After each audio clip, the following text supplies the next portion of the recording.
seat. Save your energy. We have an hour. I said if I was going to do TV, I was never not going to be myself.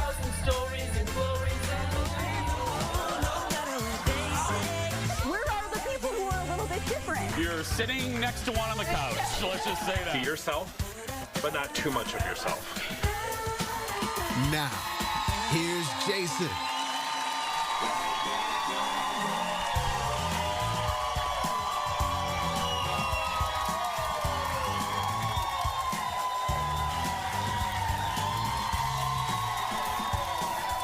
Hello. Thank you. Hello. Right there. Hi, everybody. Oh. What's happening there? Hello, everybody. Welcome to the show. Thank you. Thank you, everybody. Welcome to the old show. I'm Jace. Let us start with this. If you are looking for a new pet, how about a foul-mouthed parrot? That's right. That's right there. Thank you, first row. This pet can be yours. You're looking at Pepper, everybody. This is,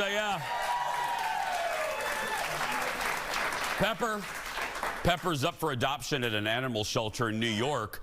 I should have picked up that damn thing this weekend. Anyway, just left there. Apparently, Pepper, how do we put this, has some spicy language. It's not just Polly, give me a cracker. No, the shelter posted on social media that the bird was either trained or somehow picked up bad language from its previous owners. What kind of bad language? Let's just put it this way. The F word is basically a comma for that parrot. Yeah.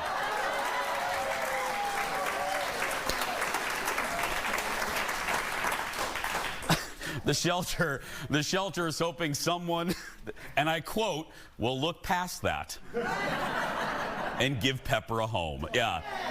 Again, I was just in New York. I should have picked that bird up. I'm just telling you. Cue the music, Leo. Let's start, everybody. Woo.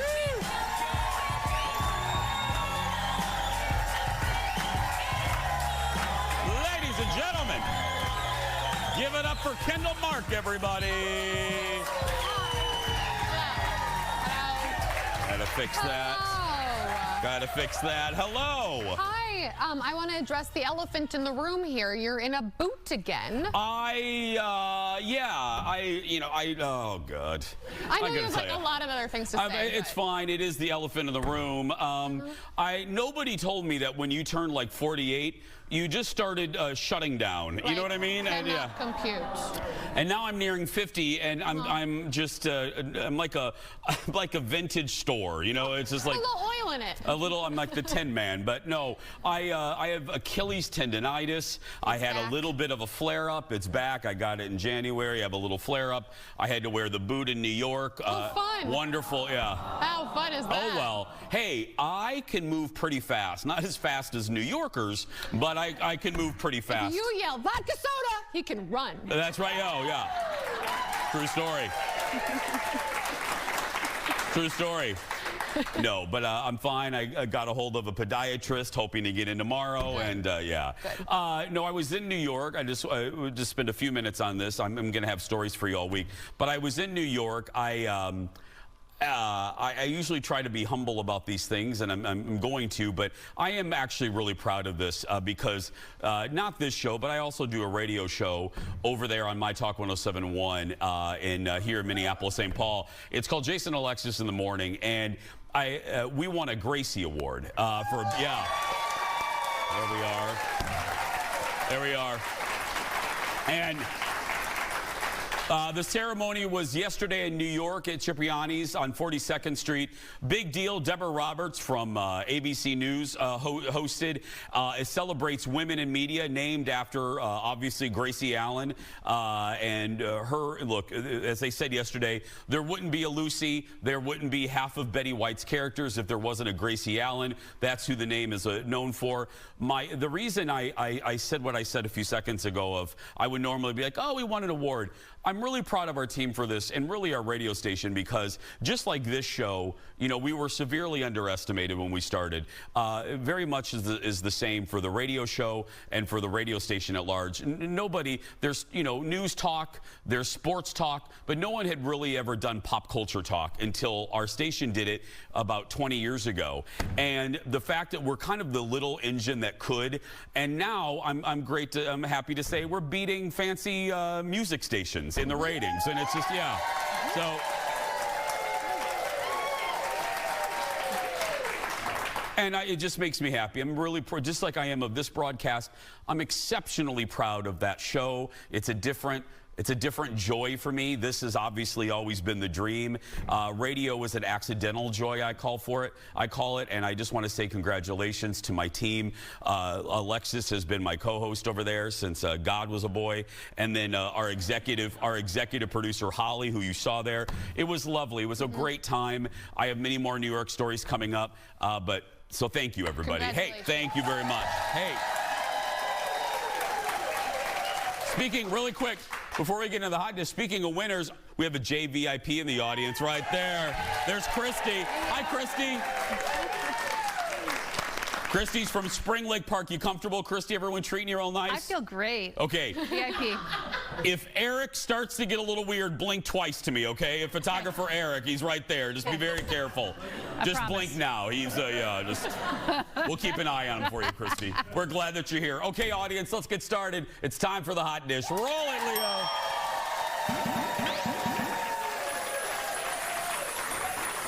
Let's get to some hot topics, shall we? First up, Ariana fights back. Ariana Grande Latte is fighting back after people called out Glenda on the way she talks following a recent podcast interview. Some are saying her high speaking voice is as fake as a $3 bill. Here's a clip of in question. That's the only thing I thought. That's how I felt. I was like, what has happened? Yeah, I don't know. But yeah, I've been writing a lot, and maybe there's some more, but I would like to do a deluxe at some point. So yeah. That's Ariana on Actor Pin Badges. Her voice changed mid-question. It did. Yeah.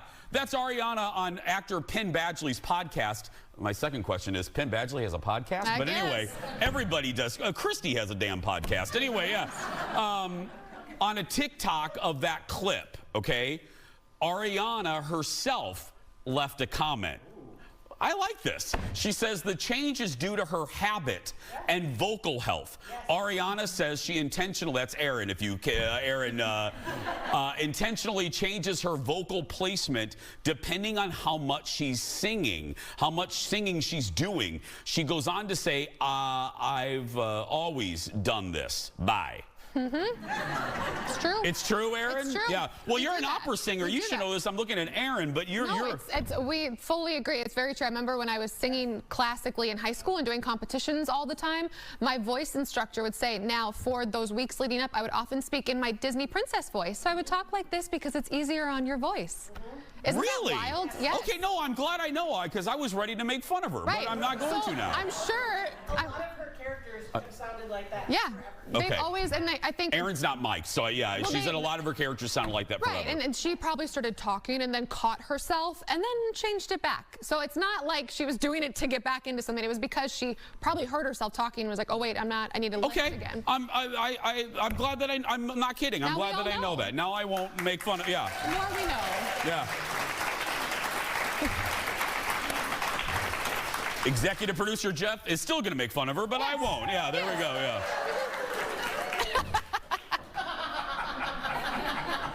He's so cheery. Anyway, hey, next up, don't call it a reboot. You guys are, guys, if this is as good as I think it's going to be, this is really good news. A classic sitcom, a legendary sitcom, is the inspiration for a new show coming to Hulu. Which show is the inspiration? This show.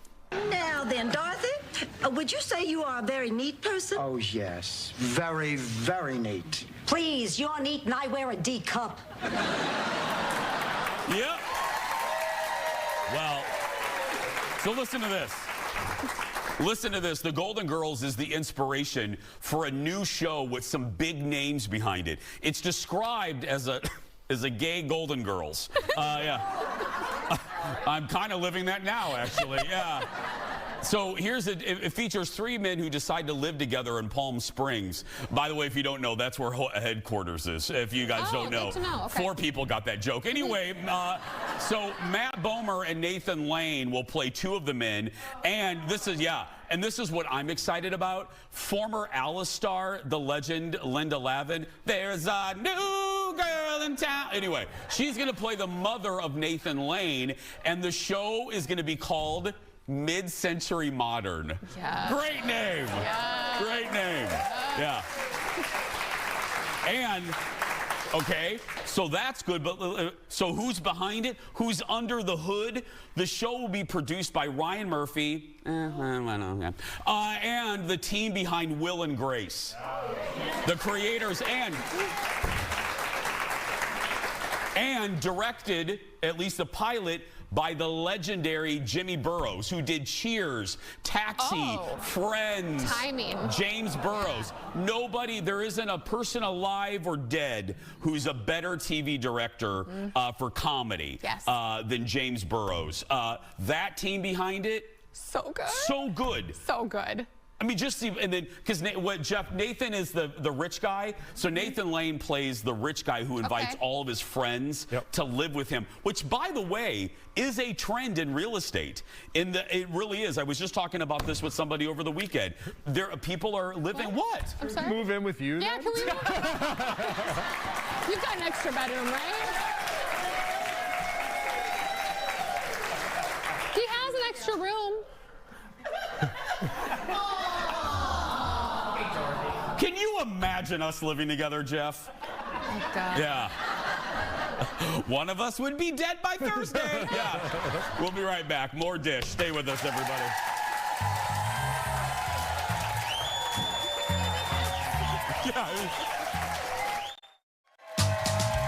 Happy birthday to everyone celebrating with us in our legendary birthday club. They get the legendary pin, the sash, and up to $20 of free play from our partners at Grand Casino.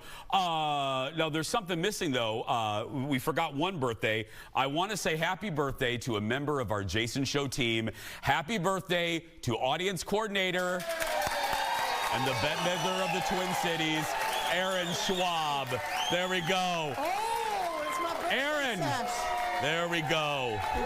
There she is. Got to fix that sash, yeah. Thank you, everyone. It's what she's always wanted. A sash that she could pull at any given time. That's right, yeah. Thank you, Aaron. I don't know where to put it. We'll figure that out later, Aaron. That's right, yeah. There we go. Aaron Schwaberini. She's the best. She's the best. More Dish for you now. Eddie Murphy is out promoting the sequel to Beverly Hills Cop. And Tuesday, he stopped by Late Night with Seth Meyers. Eddie talked about the only 2 times he's been starstruck. Watch this. I was starstruck by when I first met Muhammad Ali. Really like starstruck, like, and I had red shoes on. And we were going down the escalator. He's coming down the escalator. I'm going, and he looks at me and said, "Them some fat, fly shoes you got on."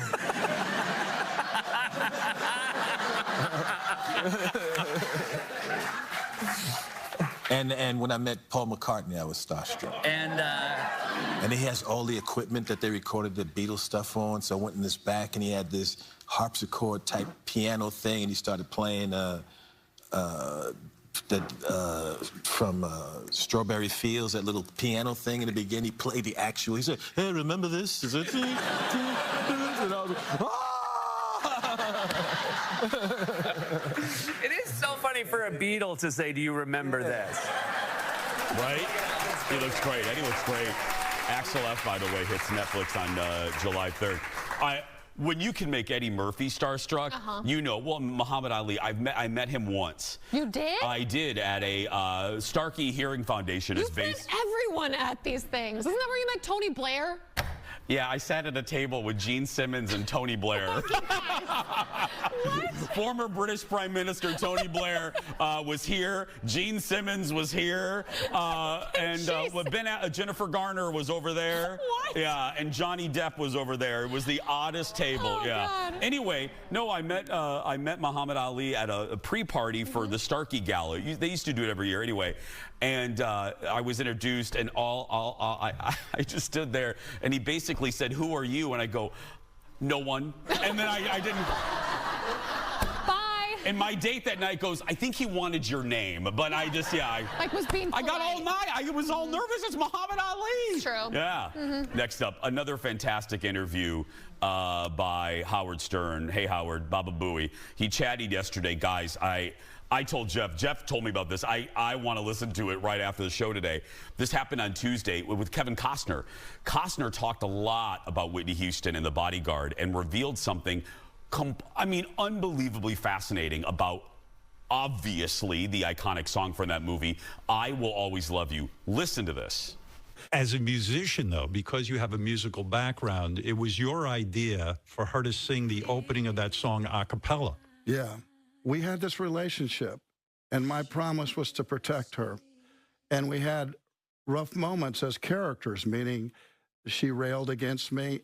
And in the end, she's going to go off and be a star. And people who want us to be together, I wouldn't let that happen either. But I said, if she's going to sing a song, the way she could really show that she really loved me was she would do it without a single note. And that will prove how brave she is. Kevin not genius, but Kevin is a huge music fan. He knows what he's talking about. Costner also revealed Dionne Warwick was the one who asked him to deliver the eulogy at Whitney's funeral. It was Dionne, related to Whitney. Well, the next part is also fascinating. I was like, what? You probably didn't realize that Kevin was planning to make a sequel to The Bodyguard. Who was going to be the star? Princess Diana. Listen to this. Did you want to do a sequel to The Bodyguard with Princess Diana? We were going to do it, yeah.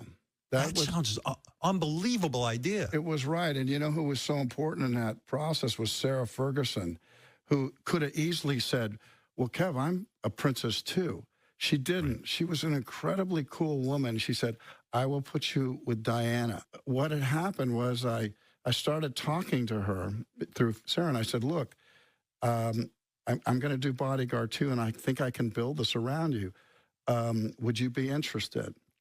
And she said, she goes, yes. She goes, my life's about to change. And I said, I didn't really go into depth with it, but I thought I understood what she's saying, and I'd like to kind of open up my life. I think that I would like to do this. I said that I'm going to send you this movie, and I'm going to make it just like Whitney. I'm going to make it so you don't have to do all that much, but you're going to be great. And she said, I'd like that.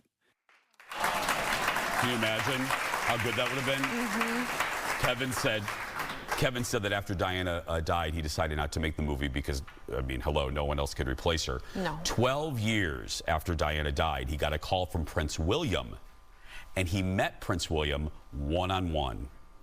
He sits down across from me, incredibly a gentleman, and he's going through a rough moment right now, his wife right now. And so I think of him, and he sits down, and something drove him. He wanted to meet me. And we sat, and I sat across from him, and he looked at me, and he said, my mom fancied you.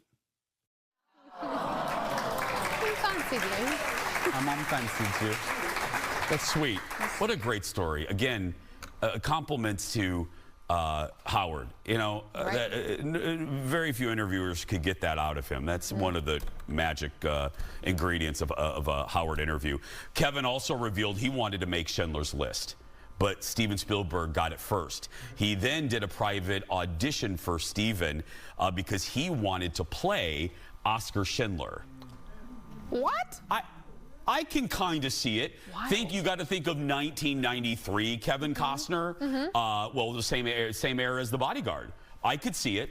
I could see it. I mean, Kevin, look, Kevin was The Untouchables, and he was Field of Dreams. He was huge. Dances. I mean, it's fantastic. What an interview. What another aspect, a sad aspect of the loss of Diana not getting that particular project. You wonder like where her life would have been. So many levels. So many different ways. But that is just a whole different can of worms. That would have been good. Next up, get ready for yet another Hollywood movie reboot. A classic movie from the early 80s is getting a fresh take. This one.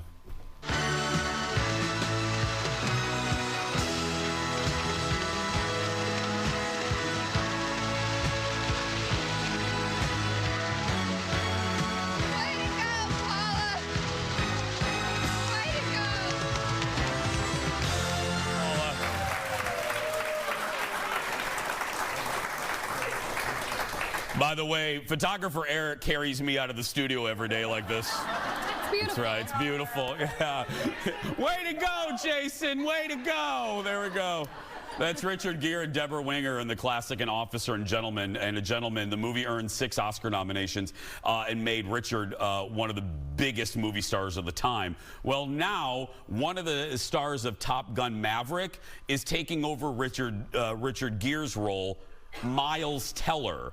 He's going to play a young Navy pilot who fights with his drill instructor while falling in love with a factory worker. I love Miles Teller. Nobody, I'm literally alone in a room on this. That lady said yes. Yeah. No. Really? No. Why? Why don't you like him? He doesn't melt my butter. I've heard he's a little, fancy? No.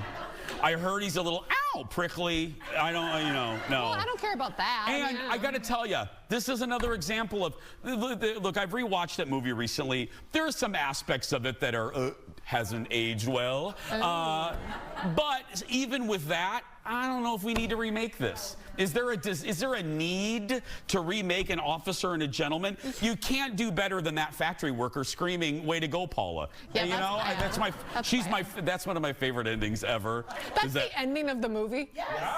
Oh my God! What? Really? Why are you making? What? Way to go, Paula! That's the end of the movie. You are fired.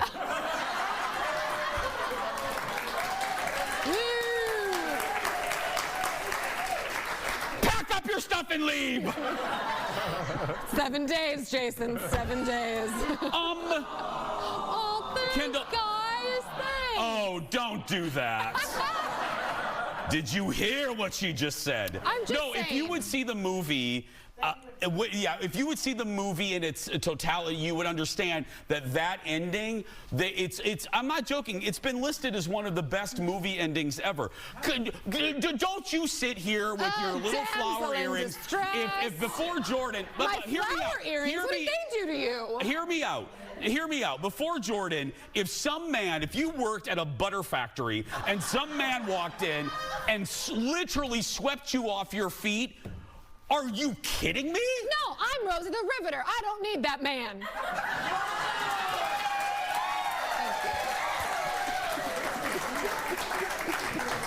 I'm Rosie the Queer, and I do. Yeah.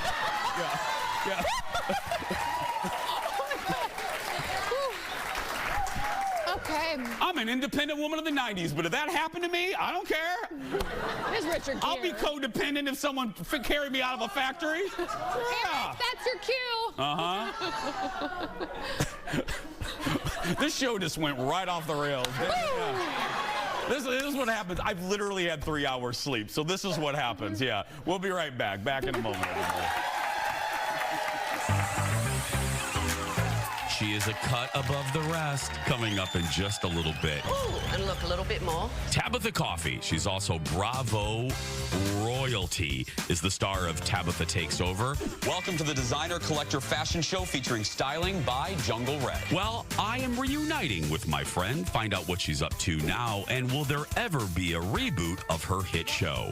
And then I'll give you the inside dish of my visit to The Late Show with Stephen Colbert. That and more when we come back.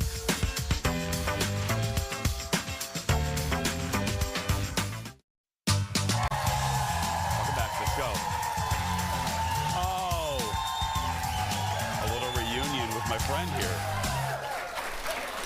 Well, she is the sassy Australian hairstylist who became an icon on the Bravo network. I'm talking about Tabatha Coffey.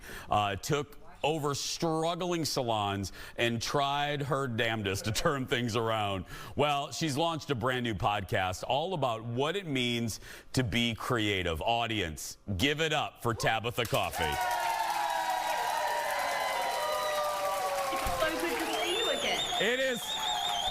Thank you. Hi, sweetie. I always hate when people go, I met you in 2009 at a mall, but I'm going to do that to you. Tabatha and I have known each other for a while. I'm not going to assume you remember me, but do you remember me? Certainly I remember you. Of course I do. Yeah, you were so nice to me. Look, I look like I'm 4 years old there. Anyway, that was my vest era. Anyway, Tabatha, can you believe that it has been, 15 years since Tabatha Takes Over? When I say that to you, what does that mean? Yes, I can believe it. You know what? I really can't believe it because I still have such fond memories of doing the show. And I really do remember the people that I met on that journey. So I remember the business owners and their teams and the people like you that I met that came to help me with these businesses. So it went in the flash of an eye. And it's interesting now that it's back and streaming, all the younger people that are reaching out to me and saying, oh my gosh, I watched you growing up. My mum would watch you all the time and I watched you. I had a beautiful letter from someone saying, I am a business owner now and you influenced my approach to business so much. I never realized what an influence you are. So it's lovely to be back again. I love that, Tabatha, I'm not joking. Me and the staff, the moment I heard that Peacock was doing this with all the, vintage Bravo shows, I immediately thought of you because, my goodness, and I'm not just saying this because I adore you, but it's still a great concept because I always believe the best TV shows, the best shows are the most simple concepts. This is a great concept. Has there been any, I know you've been asked every way and many times, is there any talk of you coming back to Bravo? No, I'm open to the conversation. I've had many people approach me and ask me to do a similar genre. My challenge is always, the reason why I think the show was so great is because I was so passionate about it. My passion was trying to help people see their full potential and to help them have really thriving, successful businesses. And that drove me to be everything that you saw me be on TV. And I don't want to turn into a caricature of myself. Yeah. The genre has changed and, I'm not a great actress. I'm really not. That is not my strong suit. I thrive on my passion and trying to help people. So I'm really open to doing something. I would love to get out there and help businesses and or individuals to just thrive in the world. It's such a different marketplace for us as humans to navigate through. We've all been through so many challenges and changes, as well as it is for small business owners. So I would love to help in some way. As I said, I just don't want to be a caricature of myself. Absolutely. I don't blame you. Well, are you finding, friends, you got to subscribe to Tabatha's podcast, Creative Thrive. Are you enjoying the form of, because again, you've done TV, you've done a variety of entertainment. Are you enjoying doing a podcast, the genre and the format of it?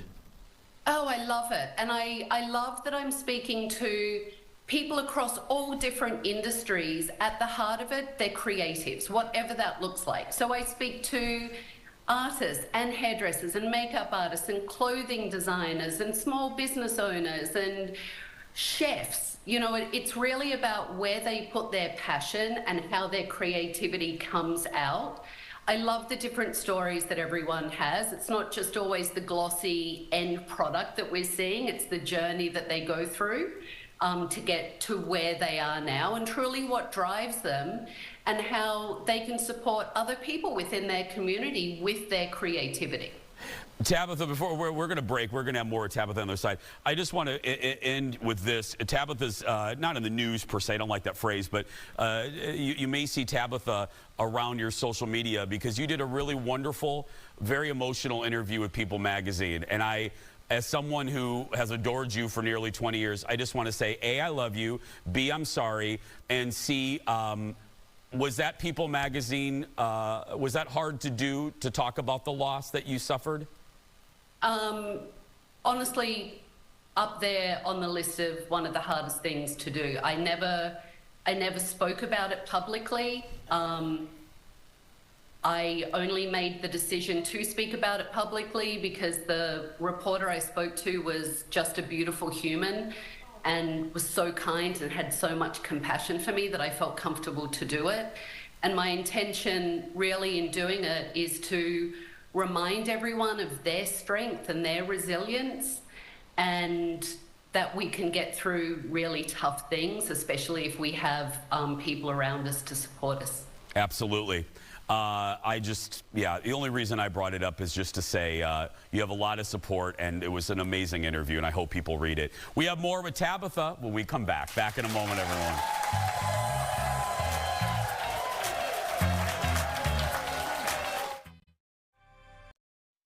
Welcome back. More with my friend, the fabulous, amazing, wonderful Tabatha Coffey. So people don't know, if there's youngins in the audience, Tabitha's show was so brilliant because the format, again, was simple. A struggling salon would be like, hey, girl, I need help. Tabitha would jump on a Bravo plane, would land, check into the hotel, go to, Wendy's Wig World, and then she would do an inspection. She would go, this is crap. And so Tabitha got known for her inspections. Oh, God.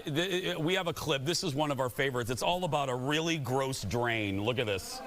Michael? Yeah. Do you always have dead flowers no, actually, that everywhere? Not always, just... So why don't you go and dump them for me? They're disgusting. Okay, very good. I'll do that. Okay, look at this. That's nice with the drain attached. Yes, I'd really want to put my hair in there. Ooh, and look, a little bit more. So that's disgusting. That's a problem now. They think it's part of the cleaning crew, and... This is more than a problem. This is unhygienic, let me tell you. Michael needs a reality check. It is one of the filthiest salons I've ever seen. Oh. It still gives me the heebie-jeebies. I can still feel it. Mm-hmm. And Tabitha, and I know you agree, because, hello, it's you. You know what was different about you and that show is, I know that you passionately cared, and you weren't just saying that stuff to ham it up for the camera. Am I right on that? I mean, those emotions came out because you wanted them to give a damn, right? Yes, I am so passionate about my profession. Yes. Hairdressing. And I was so passionate about these businesses. In the beginning, they were hair salons, and then Bravo expanded into other businesses. But I was so passionate about, first of all, my craft, as I said, and these businesses to get out of their own way and to see the obvious. Things like what you just showed, that's obvious. If you can't see the obvious, how can you see the bigger picture and get out of your own way? And I really thrive on my emotions, good and bad. So that was truly me. That was just my passion, why can't you see what I'm seeing? Let me show you what's wrong. We can really make a difference here. Do you, are you still in any contact with any of the people? Yeah, absolutely. I mean, I'm still in the hairdressing industry, not as active as I used to be, but I am. So I see them at hair shows or any events I go to. Everyone that I worked with had contact with me. So they knew that they could reach out to me through email, or if they had my phone number, or with social media, and I would always reach out. So, you know, again, with what you just mentioned, the passing of my partner, I had so many owners reach out to me and send their condolences and send their love, which was lovely. I follow them on social media and still check up and see how they're doing. And there are, you know, so many success stories. And I met such beautiful people. And even when I was hard on them, it was always again, with the intention of helping them to get better and get out of their own way and to really thrive in their business. I usually try to end or begin an interview with a compliment. I will end here. Why is it when I look at that picture that we showed of the two of us 15 years ago, why the hell do you look better and I look like I swallowed the younger version of myself? Why? You've aged. You've aged like a bottle of Cabernet and I look like old cheese. How does that happen, Tabitha? Lucky cheese and wine go together so incredibly well. So if you ever need a sidekick, call me. Seriously, I gotta say I was very excited for this booking. I've always liked you from afar. You were very kind to me in the early days of my career going on the radio show, and I just always appreciated it and you. So thank you, my friend. Thank you. So good to see you. Good to see you. Listen to Tabitha's podcast, Creative Thrive, wherever you get your podcasts, Sam Goody, wherever, and visit her website, Tabatha Coffey, for more information. Oh, I love her. We're going to take a break. My night at Stephen Colbert when we come back. Back in a moment.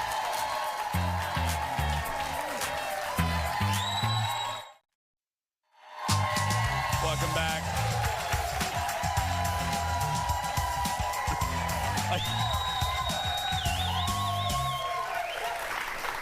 I usually try to cross my legs, but I can't because I got a giant boot. So I feel like I'm sitting like a little 4-year-old. Hi. Yeah. Hi. That's anyway, how I sit every day. I know. Well, hey, welcome back. I mentioned at the top of the show, I just got back a couple hours ago from New York City. I was there for the Gracie Awards. But while I was there, I tried to cram a lot of stuff into the trip. And one of the things that I got to do was be in the audience for The Late Show with Stephen Colbert. Here's Colin and I, my husband, outside the Ed Sullivan Theater. Now, if you, a couple things, if you know anything about me, I'll be brief on this. If you know anything about me, you know that this was basically, I'm not a religious person. This was kind of my church. I love David Letterman. He's one of my North Stars for broadcasting. So to be in the iconic Ed Sullivan Theater where, Ed Sullivan did his show, Letterman did his, and now Stephen Colbert, just to be in that beautiful facility, I was shaking as we went in, and it was just magical. Now, I've got to thank a friend of the show, the great Paul Mercurio,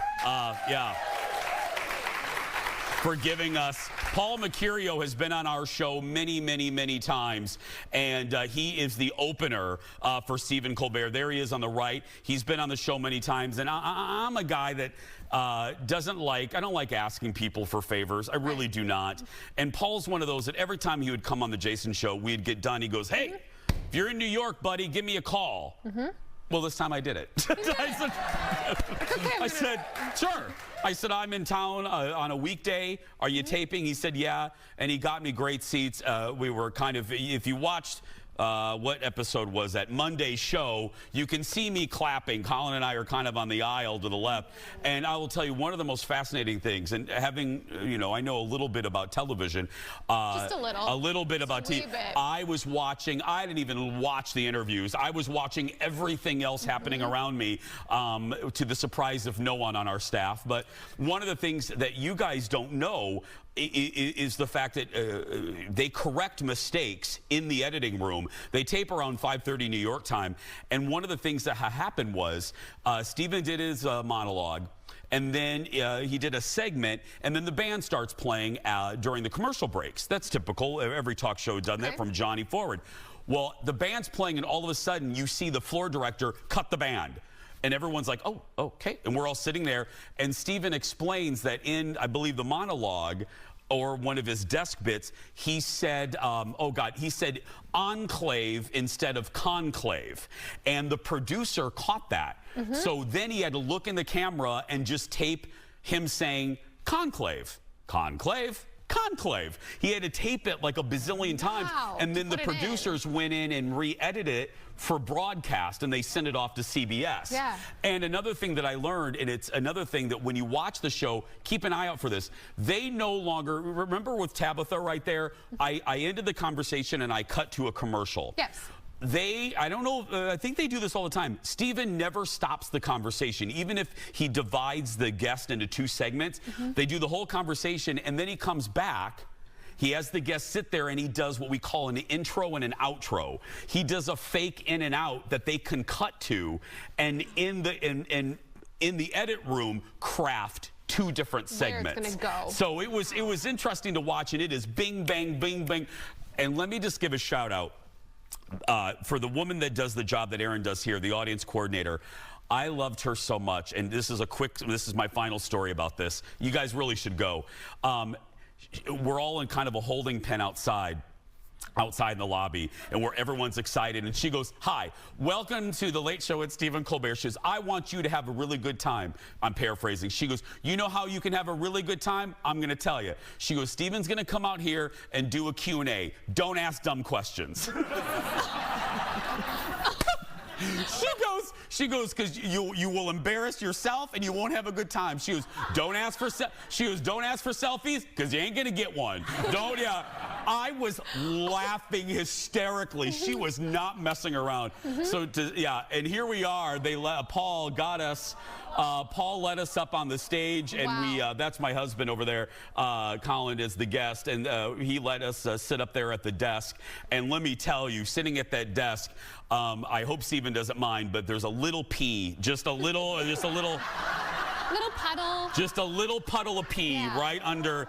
So, Stephen, I'm very, very sorry that happened. That is so cool, though. Yeah. I mean, honestly, like, anybody would think that was cool, but, like, for you to get to do that, did you just have a moment of just, we got to go, but we're lucky enough to do a lot of stuff this weekend. We're lucky enough to do a lot of special things. I will tell you, sitting at that desk in that theater, looking out, it was life-changing. It was just out-of-body experience. So thanks to Stephen Colbert, thanks to Paul.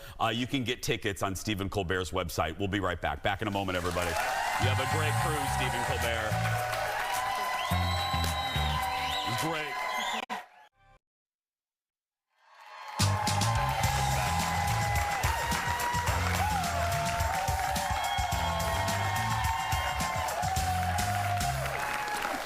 As we said at the top, we're really thrilled to have our JVIP monthly grand prize winner. Give it up for Christy, everybody.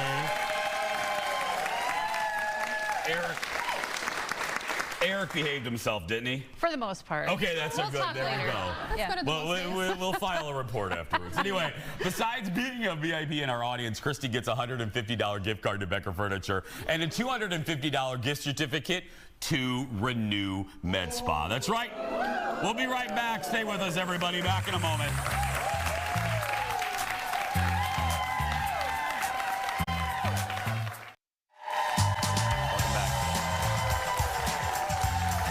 Welcome back, everybody.